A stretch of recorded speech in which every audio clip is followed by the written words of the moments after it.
Okay? Katong, di ba, ang shop na to, ano, nasa i-erase mo, ano, i-erase.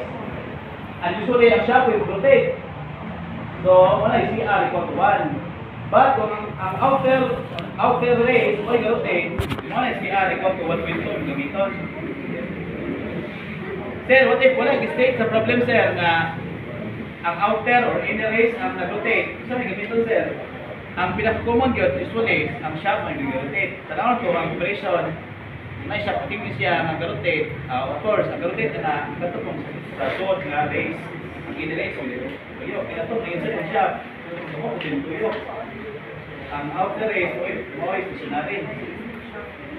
So, again, ang sa CR na to, may values. 1 is the inner race is rotating. 1.2 is the outer race rotates, no? So, ang CR, ang Q na lang. Saan pa sa Q, sir? Okay, kanang Q, ano yung kanang CT dali. What yung may CT dali? Si something. Dependent na siya sa ratio sa okay. Kanang reason ha? Kaning Q o CT values ani dependent na siya sa ratio sa FC over Fs.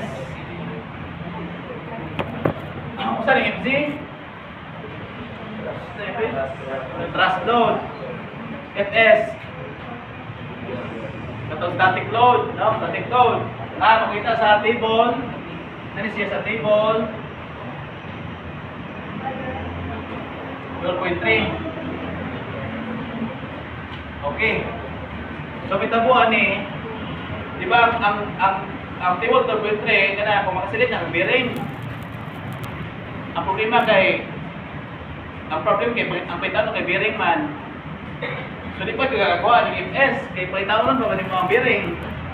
Nya kani kay magdepende ni sa unsa nga bearing siya, unsa nga number sa bearing. 200, 300, unsa may number. So, mahog nga mag-trial error yung gani nga kani siya nga pag-design ng bearing o mag-determine sa bearing type na itong gamiton.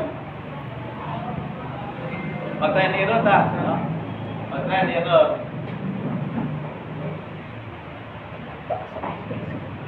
O ya, mag-interpolate pagin mo, ano man. Kaya ang value sa FC o Fs ani, di man taksyon nga mutunong ang value da sa table 12.2. Tanaw sa 12.2. Table 12.2 kanang kinausan gamay. Kanang ibabaw na first column mo na first row mo na ang FG over Fs nga values. Second row mo na siya ang CT. Ang third row mo na ang Q nga values. So in-solve mo sa FG over Fs, di man ta sure na mutunong ang values nila sa table. So, ang atong magamit sa ato ang naibawaan sa atong steam table bitaw na atong interpolate kay mo interpolation, di ba? Basta wali patunong interpolate kita.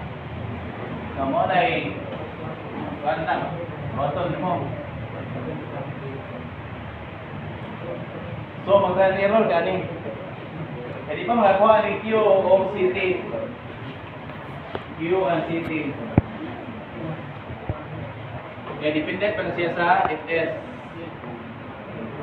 Okay, para mas masabtan, ato na yung na example dire. Order, understand? Ini ang problem. The radial reaction on a bearing is 1,500 pounds. Okay, so muna katong Fx. And it carries a thrust load of 100 pounds. Muna ang FC. Tanawa dire, ang simple niya. Fy. I-kopya nimo. I-open ka PDF. So diya, masabta na ito nga. Wala di ka kasabot. Dissolve. Ibig sabihin, i-kopya nimo. So din, Fy, FC niya. So careful, git mo sa PDF. Kaya na yung mga error. Typographical errors. Okay. Then the shaft rotates for 700. Outer ring, okay. Outer ring stationary. Ito sabihin na. Outer ring stationary. Inner ni so buyok. Magbabaw. So meaning, kung outer ring ang stationary, ang rotate is a inner ring. So inner ring ang gatuan. Ganito tayo. Ang inner ring or inner race lang, kaya mapapaan ang inner ring. Nap, inner ring. Kung ang inner race ang natuyok, ang outer race ang stationary man. So kung sabot na, abi kayo po. Abi kayo sa dito, okay, may outer race ang stationary sir. Kung sense, ito no? Kaya ang outer race stationary, ang usama ay ang inner race mo ay ang katuyok. Diba? So therefore, ang CR na to is 1. Okay? Okay, yung sa kapwa ni B10. Ito ba ang iba dito mga B10? Okay, yung sa kapwa. Diba, yung kanya katong B10, dapat nakakuha na siya, millions of revolutions ang iyang unit. Okay, usahan na to. Pamindaan na paagi, multiply lang nimo nga or divide pa nga mahimo siya millions of revolution. For example, saan ang problem na given nga iyahang life no, life niya in hours nga 15,000 kita mo. Na 15,000 hours siya ang lifespan. Okay? Mo na yung life no. So niya ato nang i-multiply sa ang iyang RPM sa shaft niya 1,500. Muna siya. So, ang resulta, okay, makancel. Pero pa rin yung time, so ito na siya i-convert. So, in 1 hour, there are 60 minutes. So, makancel ang hours, makancel ang pag-minute. Ang upan kay baliwan man, nabali. Ang ari ang 60, ari ang hour, di makancel, square din noon. So, careful na.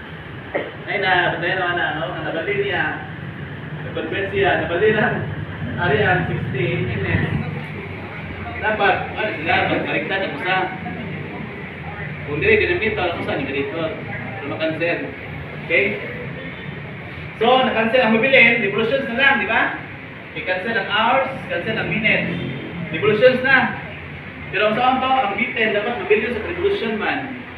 Millions of revolutions. So, sa conversion, sa revolutions to MR, of course, millions of revolution ka na. So, MR is 1 million revolutions. So, na-MR na siya. So, yun nga, simple, no? Kaya dito, shortcut, alam mo ba? Dito na, kasi malipog ba? Kaya usap na siya. So, muna, I suggest that during your quiz or exam, isuwat na niya kung magkakaroon sa B10, isuwat niya ang units para ma-aware mo kung sa'yo outcome niya ang unit. Diba ba nga, kung saan na siya, MR na ba na siya, revolution pa ba ni? Okay? Yan na ninyo. Sir, ito kay 10 naman negative 6 lagi sir. Ano kaya positive man? Ha? Tungkol na rin no? Balik na sa algebra. Sa algebra, 10 over 6, kada siyang 1 over 10 over 6, tabla na of 10 over 0 over 10 over 6. Kaya 10 over 0, 1, ini number is over 0 o 1 man yun. Okay, so kung division, minus pa na siya. Ang exponent sa numerator minus exponent sa denominator. Kung multiplication pa siya, i-add mo ang exponent. Pero division, minus man. O lang, 10 to the power negative 6 ya. Kung yung isa ka. Dili kayo naman sa upo, so positive. Dito, isa ka man niya, so 10 to the power negative 6.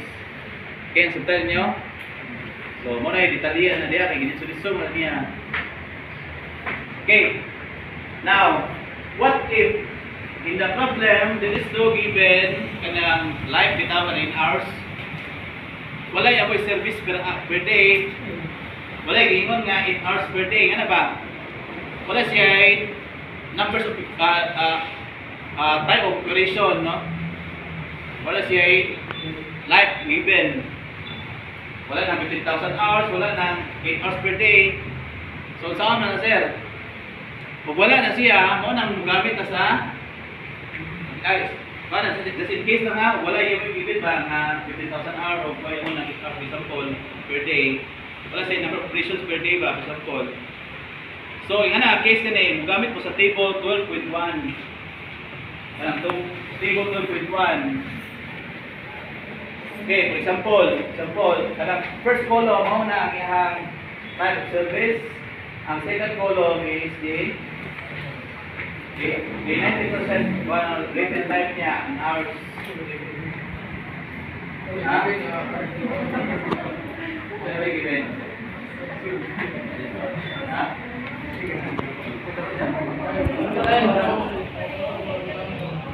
Wala given na ba?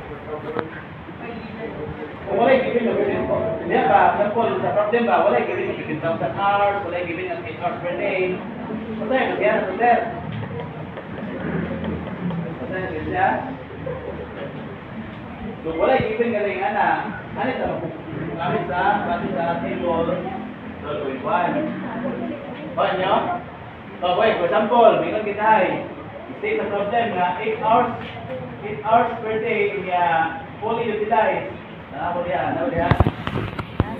8 hours of operation per day niya fully utilized. Sabi dito na. Okay, naka-raise na siya. 20K to 30,000. Ba't lang sa kumpara na? So, kasi ito, naka-raise na siya naka-raise. So, atong ito na 55,000 hours. Yeah, yung mga pagkaniyon, pinatulad siya, paano ko ang B10, yung AR. Okay, nakuha na ito, B10, which is equal to 1,350 millions of revolutions. Ano siya? Problem. Okay, hindi sa tamsunod sa iyang pamaki, nakoy lang yung pamaki, alternative way na ako sa pag-solve. Kamu na pili asa yung sundon, no? Gano'n ako, kayong alternative. Ano sa akong pamaki? So, dito sa tama, nasolve na ito ang B10. Talong, pusit na ta. So, ano sa tama na? Kaya dili, magsugod naman siya, kanya siya. Magsugod naman siya, assumption na ikot. Assume na siya, sugod na. Okay. So, ano sa yung pamaki na to, dili. So, kaning first column, ano yung bearing number? So, ang ibuhat is, nag-assume sa ko bearing na number. Dire. Kaya sana pag-assume dito pa sa tuwa-tunga. Mas tunga ka kay at least ano ba? Patas ba? Pasaka o paubos. So dire kung nasa number niya sa table 12.3, tama 22 man siya kung ko masayo, 22 na tama na ang number. So direct tuwa-tunga mga 11. Okay, kung tanawon mo sa table, kaning first 3 ani nga column nasa table ni nga values. For 11, ang iyang FR is 7,500. Check na God. Ang FS niya is 5,630. Kita niyo? Kapalo? Now, karon, ang next column, kaning fourth column, ang ibuhat is ikuha ng ratio sa FC over FS. I-divide na, ang FC ito, given ito, 1,000 FC. Ang FS ka rin. I-divide na ito, ano mo ito, 0.18. Panasa na sir, para makuha na ito ng CT o Q. Kaya nasa table 12.2, magbase man siya sa ratio sa FC over FS. So diya, mag-start na mag-interpolate. Mag-interpolate na gana. So interpolate na to. Example, kaya kita ay. So 0.18 minus 0.17, so na diyan, dapat over 0.28 no? And 0.17 is equal to sa CT ta. Kaya siya sa FS over FC over FS siya.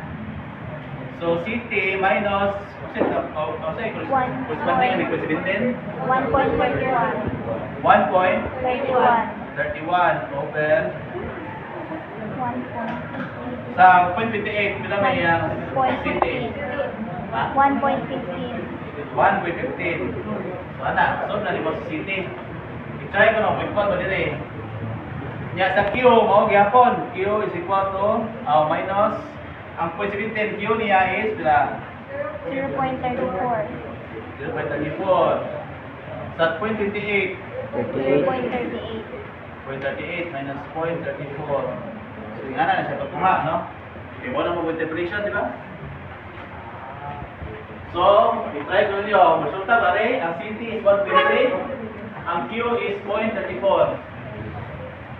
So, tama, i-try niyo sa interpolation. Roger, roger. Kaya ka kalki, uy. Kalki, uy. Kaya. Mana, 1.3. Kaya, kalki, uy. Bagay ba yun? Bagay ba?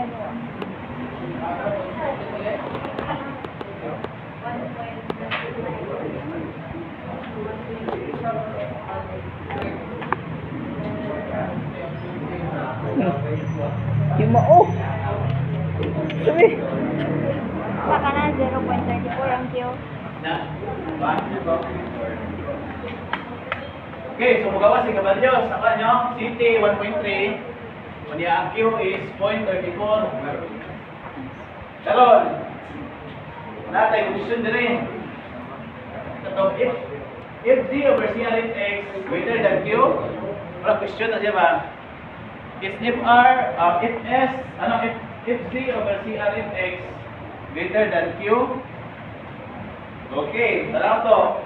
So, kung saan naman, if Z, CR over X, kung saan ang if Z over CR if X, ang CR kaya 1 man, di ba? So, bali, 1,000 na lang ni times 1 times 1,500. Resulta niyo 2 over 3 or 0.57. Okay, so mo niya if Z over CR if X 0.67. Pero ang Q is 0.34. So mo na, dili, ang butang mo, yes. So, kay yes man, sa to, basta greater than Q siya, ang gamito ng formula is kanin. So, ang kanindot, kani nga way is makaibaw na ka, din ka mga sitwasyon nga kasi gamito na mo, kani ba, o katapusan, di ba? If you remember sa formula na tuwa ng FA, tuwa na siya. Tuwa na siya. Tuwa na siya na,